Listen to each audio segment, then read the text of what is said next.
On commence par A. Les valeurs de A, on a dit que l'expression de A, c'est quoi? C'est A moins 2x. Voilà. Donc j'aurai le A, c'est combien? Le A initial. C'est 1 fois 10 puissance moins 3. Donc ici, c'est 1 fois 10 puissance moins 3 moins 2 fois x, 0,05 fois 10 puissance moins 3. Et j'aurai 2 fois 0,05, ça donne 0,1. Donc cette valeur, c'est 0,1. Normalement, c'est 0,1. Oui, c'est 0,1. Parce que ça donne 2 divisé par 2, par 2, ça donne 1. Donc c'est 0,1. Donc j'aurai une valeur de 1 moins 0,1 fois 10 puissance moins 3. Et j'aurai 0,9 fois 10 puissance moins 3. On laisse de préférence 10 puissance moins 3 comme facteur.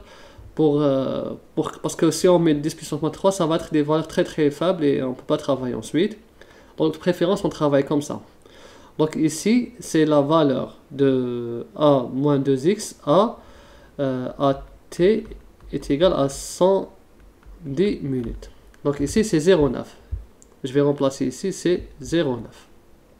Donc là, c'est 10 puissance 3. Donc c'est pas la peine d'écrire fois 10 puissance moins 3 parce que là, j'ai mis en facteur.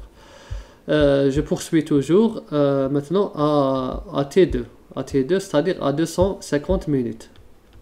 À 250 minutes, j'ai quoi? J'ai A moins 2x est égal, maintenant, le A, ça change. D'accord? Le A, puisque là, c'était le A de départ. Maintenant, le A, je vais mettre 1, par exemple. 1, c'est égal à 0,9. C'est ce A qu'on a trouvé. Je vais mettre ici A1. Voilà. Donc, c'est A1, 0,9 fois 10 puissance moins 3 moins 0,0 plutôt oui voilà, c'est à dire 0,05 fois, bon ici 2 fois 10 puissance moins 3 de tout à l'heure, et j'aurai 0,9 moins 0,1 fois 10 puissance moins 3 et ça donne 0,8 fois 10 puissance moins 3. Voici la valeur de, là je vais appeler bon là j'ai mis, maintenant je vais mettre A2, c'est ça A2. Donc A1 j'ai remplacé par 0,9. Maintenant c'est le nouveau A, c'est A2, et là je vais mettre ici, c'est-à-dire au deuxième temps, c'est 0,8. Ainsi de suite, on va poursuivre. Là on va faire A3 plutôt A2 moins 2x et on aura 0,7. Parce que c'est le même degré d'avancement, 0,7 et 0,6. Maintenant, pour B, là, c'est différent. Le B, on a dit que c'est égal à 1 mol par litre. La concentration initiale. Maintenant, si je mets, puisque B, c'est combien? À T quelconque, on a B moins X. Donc, les valeurs de B, c'est quoi? C'est B moins X. Et ça, c'est égal à 1 moins, donc x, on a dit que c'est égal à 0,05 fois 10 puissance moins 3. Là, c'est très très très faible. Donc 0,05 fois 10 puissance moins 3, ça donne à peu près 5 fois 10 puissance moins 5. Donc c'est négligeable. D'accord? Là, vraiment, c'est négligeable. Donc ici, ça va être à peu près égal à 1.